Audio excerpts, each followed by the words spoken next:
আশরাফ মাহাদি ভাই জুলাই যোদ্ধা অল্প সময়ে সব বক্তব্য দিয়ে দিয়েছে। তারপর আমি যে কথা বলতে চাই, গোলাম মোহাম্মদ বেরু কিন্তু এই জুলাই আন্দোলনের শরীর ছিল। আমি তার সাক্ষী। আজকে এই জুলাই আন্দোলনটা ছিল কৃষিবাদ বিরোধী আন্দোলন এবং ভারতীয় আধিপত্যবাদ বিরোধী আন্দোলন। কৃষিবাদ বিরোধী এবং ভারতীয় আধিপত্যবাদ বিরোধী একটি সংগ্রাম ছিল।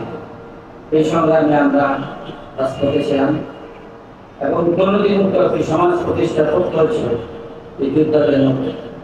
আজকে আমি আশা করি দেশ এবং জাতির স্বার্থে, ইসলামের বৃহত্তর স্বার্থে এই কৃষিবাদ বিরোধী ভারতীয় আধিপত্যবাদ বিরোধী এই সংগ্রামকে, আন্দোলনকে চলমান রাখতে হবে এবং ভবিষ্যৎ যাতে এই শক্তি, ভারতীয় ব্রাহ্মণ্যবাদ এবং আধিপত্যবাদী শক্তি, ধর্ম নিরপেক্ষতাবাদী বিশ্বাস শক্তি বাংলাদেশের রাজনীতিতে আসতে না পারে, এই ব্যাপারে আমি দেশের রাজনীতিবিদদের কাছে আহ্বান জানাই। এখানে ঐক্যবদ্ধ থাকতে হবে।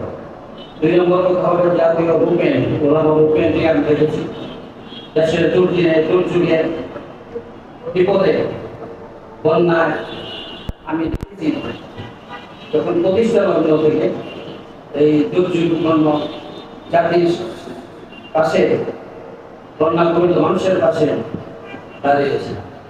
আমি আশা করবো জাতীয় মুভমেন্টকে আহ্বান জানাবো অদূর ভবিষ্যতেও যাতে আলেম আমাদের দুর্দিন, জাতির দুর্দিন, দেশের দুর্দিন আবার যেন এই জাতীয় মুভমেন্ট বৃহৎ শক্তি জাতির পাশে দাঁড়াতে পারে। আহ্বান জানিয়ে এই প্রত্যয় ব্যক্ত করে আমরা সংক্ষিপ্ত বক্তব্য শেষ করতে। আল্লাহ হাফেজ। বাংলাদেশ জিন্দাবাদ, জাতীয় মুভমেন্ট জিন্দাবাদ। আসসালামু আলাইকুম।